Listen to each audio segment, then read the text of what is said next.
Consulting versus other careers. Specifically, consulting versus internal strategy. This is a question that we get a lot when we're on-site training and from our clients.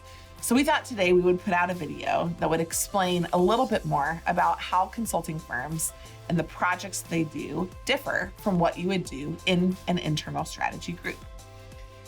I'm Jenny Ray LaRue, the Managing Director of Management Consulted, and I'm excited to walk through the differences for this because honestly, when I was thinking about consulting, I was also interested in working in an internal strategy group at an airline. And after I had all of my offers on the table, I decided that looking through them, it was really hard to tell what some of the differences are. So today I want to, from the other side of the veil, explain what the differences are between consulting and between internal strategy. First of all, in consulting, you are trained to have flexibility across multiple projects. You need to be able to cover different kinds of industries, different kinds of problems, and they never know where they're going to staff you. You're usually a part of a large, at least local, if not regional, if not global staffing pool. And so your flexibility, your ability to be skilled more widely is incredibly important inside the consulting firm.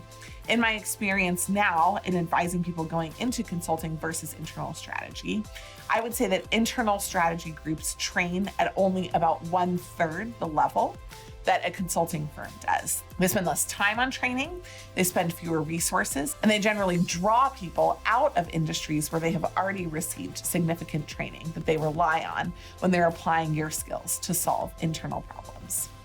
The second thing that's very different about internal strategy versus consulting as an external consultant is travel. For internal strategy, usually you are co-located with many of the key decision makers. And so if your office is in Stamford, Connecticut, and you're traveling to Stamford, Connecticut, and most of the other people in your organization are in Stamford, Connecticut, you don't need to travel.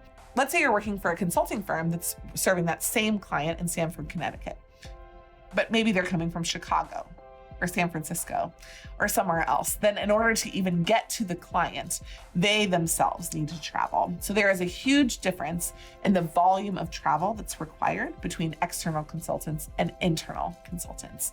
Therefore, you'll see a lot of people who are interested in having more evenings at home during the week and a different kind of work-life balance moving toward internal strategy groups. The third thing that's different is your industry exposure. Now, for many boutique firms, there are singular industries that they'll work in. They'll become really good at pharma, or they'll work only in transport. But for most generalist firms, a lot of the larger firms, like the Big Four advisory practices, or like MBB firms, you'll find that their focus is to keep you as a generalist, again, referring back to the flexibility of staffing. They want to be able to pull you off of a healthcare project and pop you onto a transport project. They want to pull you off that transport project and put you on a consumer packaged goods project. So once you put all of that together, you do get more variety in the external consulting process. When you're thinking about everything that you need to do inside external versus internal consulting, the final thing that really differentiates the two is the duration of the projects. Inside internal consulting, you will often have both strategy as well as implementation projects with the same teams, and you're incentivized to really follow through and do an excellent job because your likelihood of working with that same organization or other organizations inside the larger company will be really different based on the results that you deliver. Now, external consulting firms are constantly having to sell.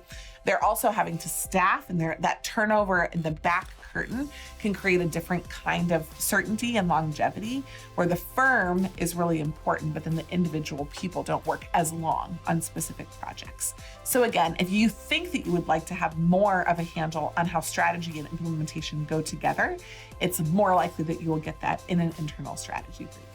There's so many things that are different between external consulting and internal strategy groups. Now, we have an amazing list of some of the world's most popular internal strategy groups, and we do highly recommend them.